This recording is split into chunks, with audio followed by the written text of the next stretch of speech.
there was no report of intimidation. There was no report of violence. ZANU-PF had 12,000 votes, over 12,000 votes. The other candidate had just under 1,000 at the end of the day. From a percentage point of view, with the current situation that we've seen, Tajamuka, this flag, the war veterans, the marches and so forth, have they really gotten to the people who matter at the end of the day?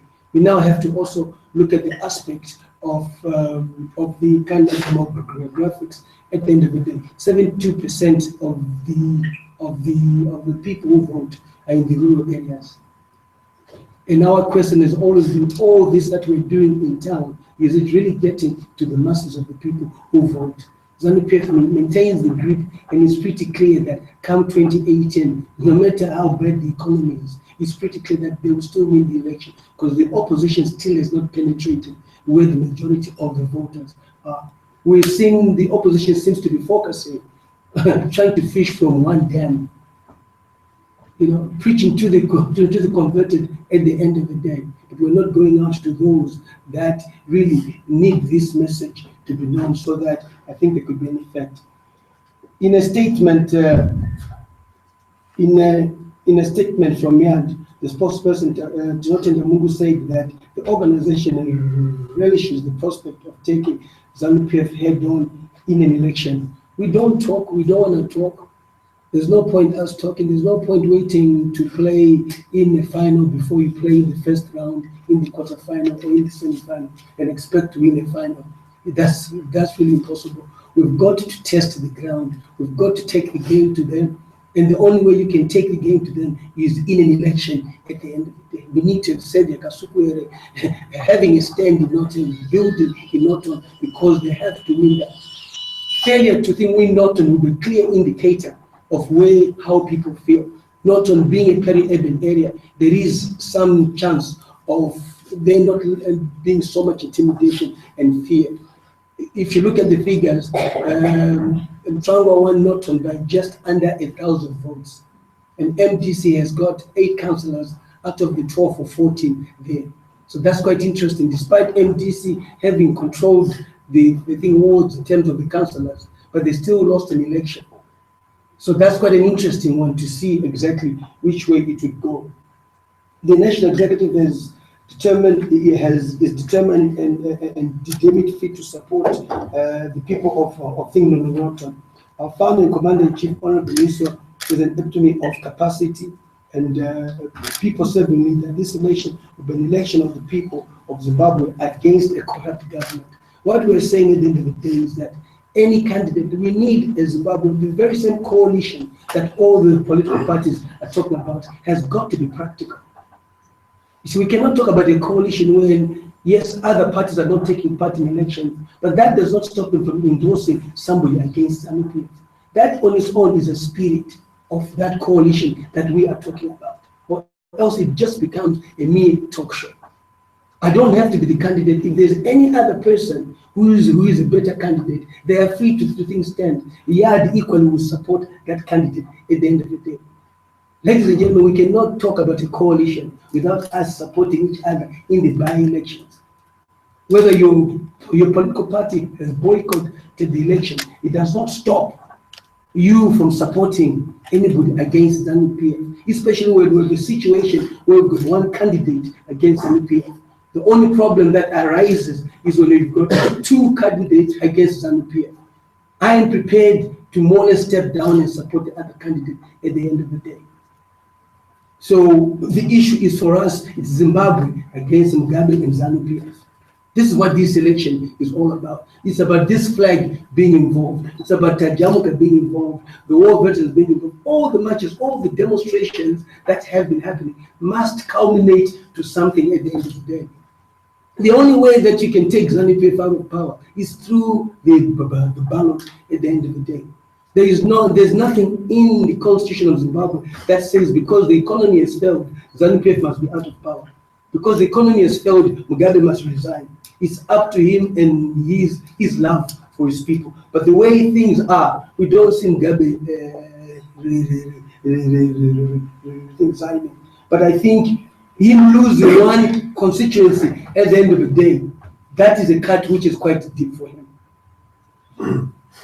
It's pretty clear that during my tenure as the Masharans West chairman, I was actively involved in the numerous development projects and housing schemes in Norton, of not the Kingsdale housing scheme, where I fought tirelessly to ensure that the people get that accommodation and get their stands.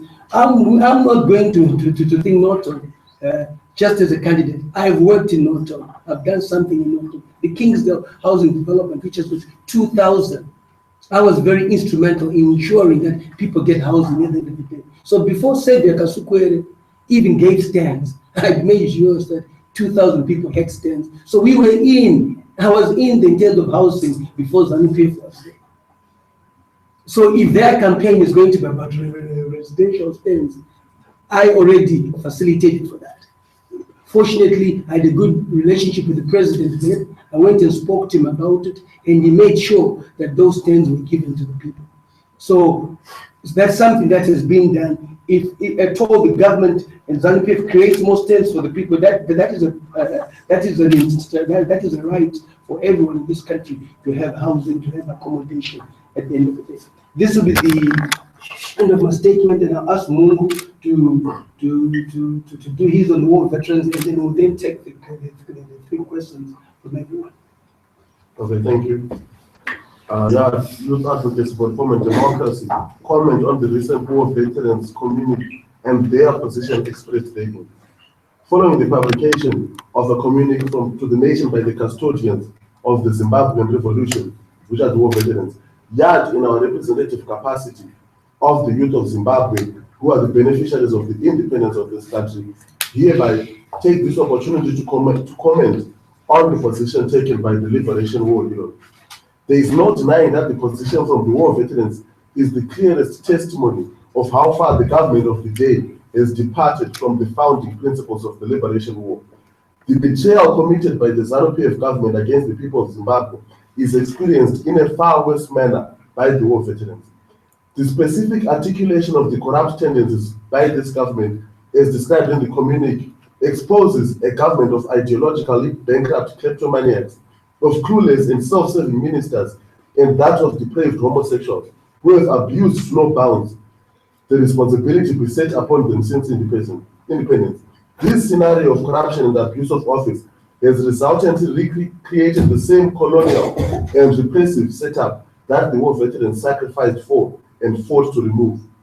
The war veterans' position is without a doubt a second sacrifice from the senior citizens whose economic livelihoods is exclusively based on the government and government handouts. However, these are economic luxuries that they can lose in an instance for speaking in an anti-ZANU-PF tone and for distancing themselves from the stolen revolution of 1980. The people of Burkina Faso have taught us through Thomas Sankara that any soldier devoid of any political or ideological training is a potential criminal. In light of this, we commend the decision from the war veterans to disown the thuggery in ZANU-PF and in the government. They have made the explicit choice to be loyal to a cause and not loyal to a man. This lesson may also be aptly applied to the reckless and misplaced responses from the infamous thug, Xavier Kasukwere, whom is guidedly labeled the war veterans as treasonous elements. Beyond the risk to the economic substance of the war veterans is the risk to their human rights and their safety of life. Considering the recent purges and violence by this police state on all who disagree with it, the war veterans are now faced with serious risk to their lives. It is not normal for a party to continue to purge those with a difference of opinion. We are reliably informed of the decision to send state puppets like Chinotimba to intimidate and abuse war veterans and force them to disregard and distance themselves from the community. All these attempts to discredit the community are tactics, nothing short of a desperate attempt by the government to hide its publicly known failures. The government has equally made attempts to abuse its police division and the courts to lock up these war heroes. As such, we call upon the conscience of all progressive Zimbabweans to stand in solidarity with the war veterans and to pursue the unity of purpose towards a better Zimbabwe. It is high time that the President and First Secretary of ZANU-PF, who is also the President of Zimbabwe, took the time to listen to the growing voice of discontent The list is becoming longer and longer by the day. We have Tajamuka, we have this flag, we have the war veterans, we have opposition parties, and we have civil society. And equally, we have got the youth, who have now emerged and become a force to reckon with. It is time to engage in meaningful discourse, to plot workable strategies going forward. Those found guilty of corruption must be dealt with through the legal channels. And Zimbabwe must once again regain its glorious and glowing status, not only in Africa, but in the world over. Thank you. So I think, ladies and gentlemen, the worrying issue of Zimbabwe we are right now, we have seen it all. Right now, we've seen the pressure that's been put to government. The economy is on its knees. And there's no third force. The third force is the economy. It's not the Americans, it's not the French, it's not the British. The third force is the economy.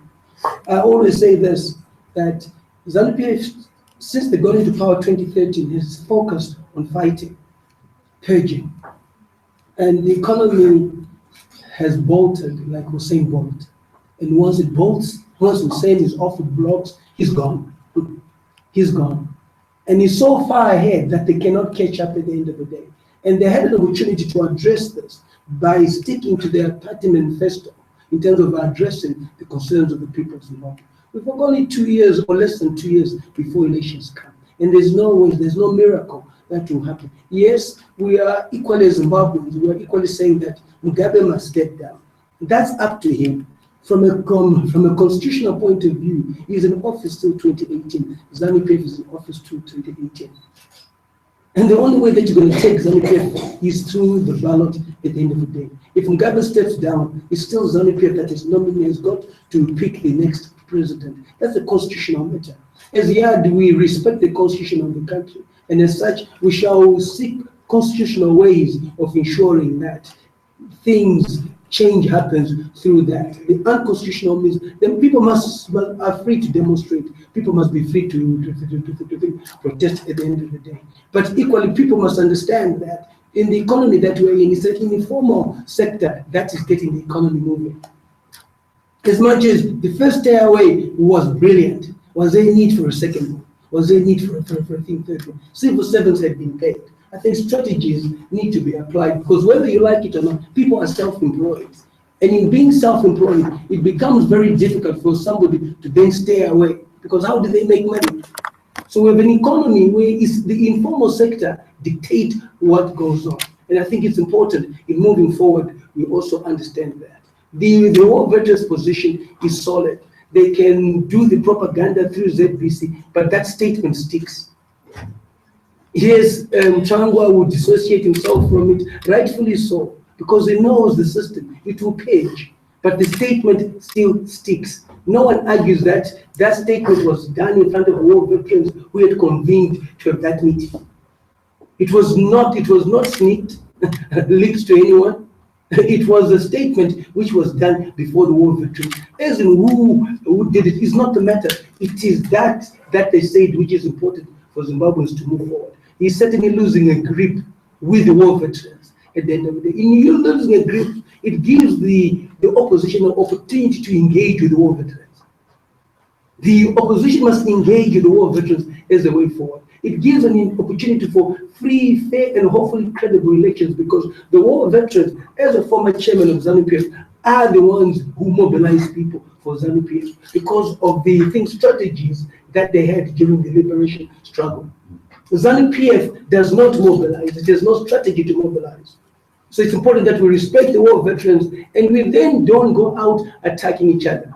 My message to fellow Zimbabweans at this point in time is that you also need some in ZANU-PF for you to also move forward. You cannot paint everybody in ZANU-PF with the same brush. They are the majority. You cannot move forward without some of the majority being with you. Let us separate issues. Mugabe is an individual. Mugabe is the president of the Republic of Zimbabwe. Mugabe is the first secretary and president of ZANU-PF. We must be able to, as a learned society, separate the two. There are so many people in ZANU-PF who sympathize with what is going on in Zimbabwe, who are on our side. Let's be mindful. Let's have them on our side and move forward with what I believe is critical at the end of the day. Elections, to me, are important in terms of us having to gauge what is happening. They are very important. The Norton by-election is a critical one. It is a critical election. It's coming after so much has happened. It is in the peri-urban, it's not in the rural areas. The response of the people in not wanting ZANU-PF to be in power must be through the ballot. My message to the people of Zimbabwe, and the Tino Jamuka ballot. Tino Jamuka ballot. That's my message to them. Tofana Jamuka ballot. Jamuka kweso ngati ide ku ballot ku Jamuka. That certainly is something that I think we more or less need to also work on. Can I have this opportunity for 2 minutes to speak to my president? President, I was provincial chairman of ZANU-PF. I worked very well with you. You met me when I wanted to meet you. I voted for you. I worked for you in the 2013 elections because I believed in you being a leader. I believed that I could reach you and talk to you about issues concerning people. You did respond. I remember once calling you and saying the people in Norton, in the Kingsdale, the development area, are being victimized by Ignatius Chombo. They're being victimized by the politicians in Marsh West. You dealt with that. You called for a meeting. This is the leader that I voted for 2013. I therefore appeal to you, President, to give audience to any Zimbabwean who has anything that they believe is right for Zimbabwe. There is no point victimizing Pastor Mawe. Have a cup of tea with him. I used to have tea with you for 3 hours. I enjoyed the grapes we had, the warm scones that you offered me. You could do the same to every Zimbabwean who wants this country to move forward. It's not about people not liking him. It's about them being in a situation where it is unbearable to really sustain. The economy is in a mess. Unfortunately, those working with you are not being honest with you. If Patrick Chinamasa is to be honest with you, he must tell you that the international community is very clear. Like I've been told, I've just come from the EU. I've met a lot of leaders within Africa, and their message is clear. You must step down. As long as you don't step down, there will be no money in this country. The Zimbabwean people are more important than you, President, at this juncture. It is important you hear their call. Meet the war veterans. Talk to them. You don't have to be using other people to fight them. Meet Dr. Nkosana Moyo. He's writing to you politely because they want to talk to you. People are trying to reach out to you, Your Excellency, but your doors are shut. You cannot be a leader who shuts his doors upon your people. The youth are unemployed. You are keeping them year in, year out. They are not employed. They are vendors. President, I'm appealing to you because personally, I had a relationship with you. As the provincial chairman of Marsh West, in the 10 months I was chairman, 11 months, I met you 9 times. At any given time, you gave me 2 hours. Can't you give them 30 minutes? Hear them. And therefore, thereafter, President, issue a state of nation address. It is critical that there's a state of nation address at this juncture. This is where, as a leader, you must emerge. Look at Obama. As much as you want to call him an Uncle Tom, he's able to deal with the complicated situation in America of race. He confronts it, he meets it, he discusses with them. I saw him address people in Dallas over the shooting of the Black Americans, of the shooting of the white police. It was an intricate, but the balance that he had to more or less be seen doing, being a black president. Equally, the black are being shot, but being a president of a country where the majority are white, he still managed to address his people. That's what is expected of you. Could we have the nation, state of nation address pertaining to the situation? You are a president elected. No one has issues with that. But the issues are of the economy. I believe, President, if this message gets to you, surely you shall open your doors and speak to the people that have tried to do that. What Ivan is doing, Pastor Ivan, what the war veterans are doing, is exactly what Morgan did years ago. Before we were still in ZANU-PF, we did not understand. We believed, listen, you will correct. but at the same time, we're out of the system. We're able to appreciate the concerns the people have. At the end of the day, you will have an opportunity to keep that legacy going by just opening that door, listening to the people, and going out there and telling the nation where we are at this point. Can we get the questions from the people?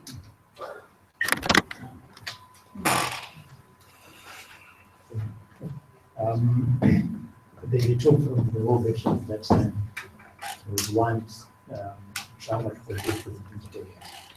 They get recently met as we on that also. Trauma is being contested from independent. And you will the challenge support you.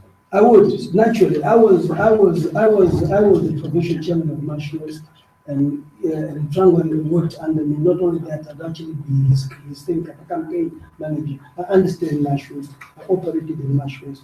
The people of Marshals still love me.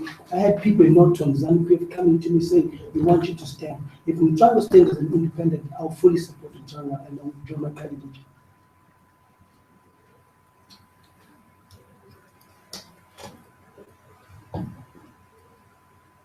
Any other questions? Yes. Okay, my concern is that as much as you have addressed the president and all other groups that are also visibly trying to unite Zimbabweans against President Mugabe, my question is, if Mugabe were to refuse to listen to your words, just as castigated Pastor Ifan, Damuka, and any war veterans, his stance publicly has been to reject of the past protocols as either agent of the West. What should be our guided approach to deal with the situation in view that President Mugabe may refuse to listen to the advice from any other group, including what the 2-minute address to do?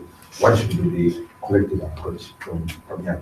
I think our approach is very clear. 2018 is when the elections are coming, and I think whatever is happening in Zimbabwe is good for the parties to actually campaign against ZANU-PF, but the parties need to be united. My concern is that if anything had to happen to Mugabe right now with the elections, I don't see these political parties winning. I think, and I'm appealing to the parties, not that I don't belong to any party. I'm not MDC. But the truth of the matter is that you've got to rally behind somebody with the figures. And in this situation, it's Tsvangirai. There's no point having rallies in town. You go to Bulawayo in the rally, you go to Harare in the rally, you're still attracting MDC supporters, you're still attracting ZAPU supporters. You need to go and attract ZANU-PF supporters. And my advice to them is that sit down.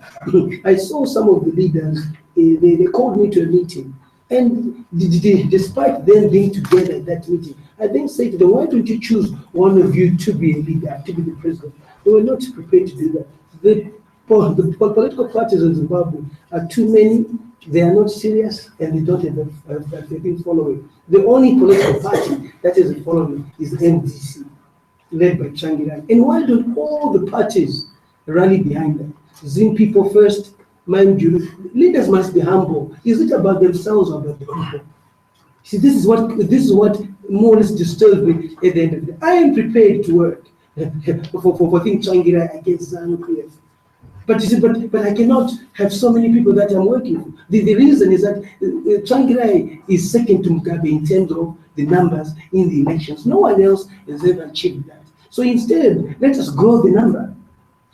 Let's not try and break down the number. Let us grow the number. That's my take. The elevation of Nelson Chamisa as VP. I mean that is an ace card. I think Tsvangirai. He's young. In YAD, we made a statement and we were very clear about that. And we want to see young people being empowered, young people being in office. And Nelson resonates with the young people. That is an ace card, that. And Nelson is more credible than Kasukwe. Nelson is more credible than Joao. And coming election 2023, and this is the message that we must be saying to all this reason. 2023, we want a young guy in power. 2023, Nelson must be a presidential candidate. I'm prepared to think work for that. As much as I also aspire being a president, but I'm prepared to be the vice for Nelson, make sure he works and become the president. Unless, of course, unless he gives me that advice. But for me, I'm just trying to show you how I'm committed to the cause of this country and moving forward. I mean, Nelson is a classic. I mean, that's a classic.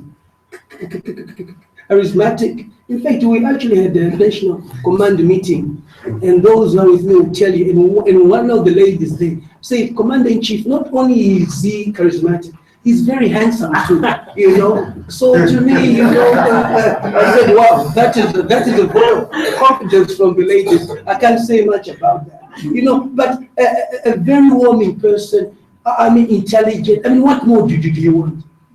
Young people are able to think, reach out to him. So moving forward, 70% of the population is young. Masterstroke. Yes.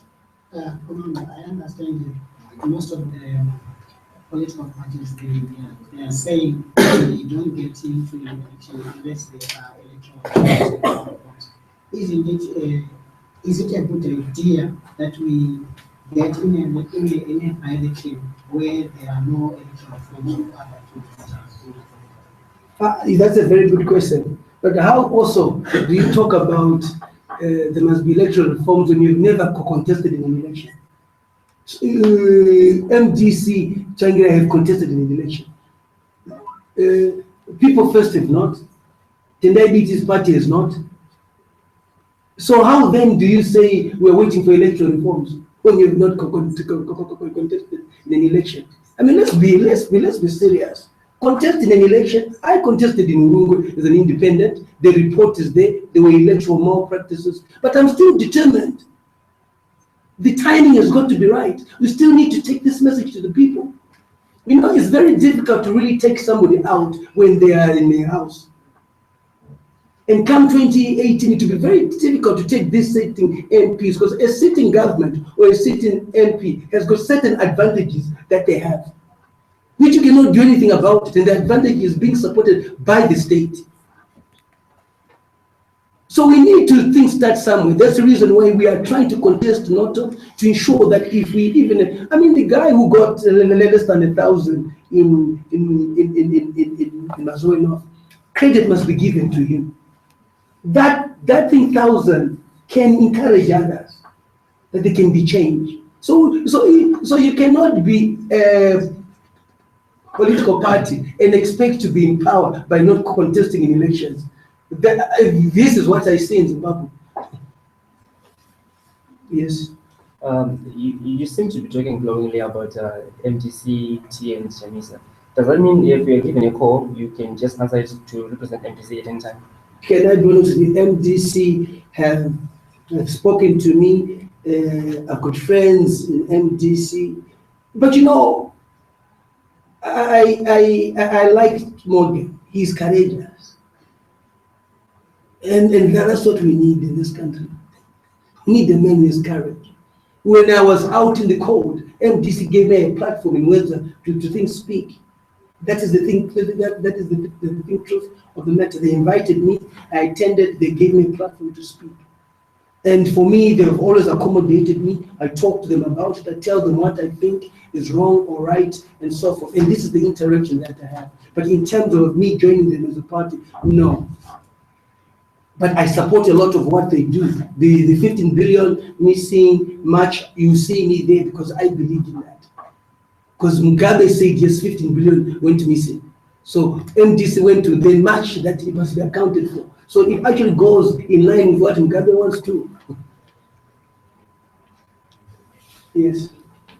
During your 2 minutes address to the president, you made reference to your trip to the meeting of the EU, and you said that the message is clear from the international community that unless you have a step down, they cannot come to invest. What's your position? It's very clear. They are thing right. There must be rule of law. No one will put in money. Sanctions. I said to the EU, Do you think you should step down? Mugabe must have a conscience at the end of the day, and his conscience must get into that. That's with him and his conscience. And this is what I've always said to people: no amount of force, from a constitutional point of view, will remove Mugabe. It's only him and his conscience at the end of the day in the mirror and to say, what I'm doing, is it right or wrong? My people are suffering. Today, the war veterans, I used to admire Juru next to me, she's not there. Didmas Ntasa, a trusted lieutenant is not there. Who's giving him advice? I mean, honestly, is the president serious about running this country and being given advice by the first lady, by Kasukwe, by Jonathan Moore? I mean, is he serious?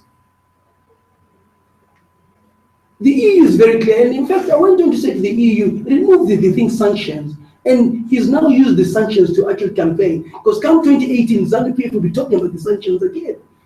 And yet, the thing sanctions have hurt the ordinary person. I say to the EU, you're also being hypocritical. You don't want these guys to travel, but when ministers travel, you give them visas. They get their monies, this is the ordinary person suffering. And for me, sanctions have made them still more money. All these guys have more money than they had before they were things sanctions. And any investment in the country must be dependent on rule of law. So you don't need to have sanctions for rule of law. Human rights must be respected. Those are the conditions that must be put forward before you invest. And for me, what is the point of investing in a country where there's no rule of law?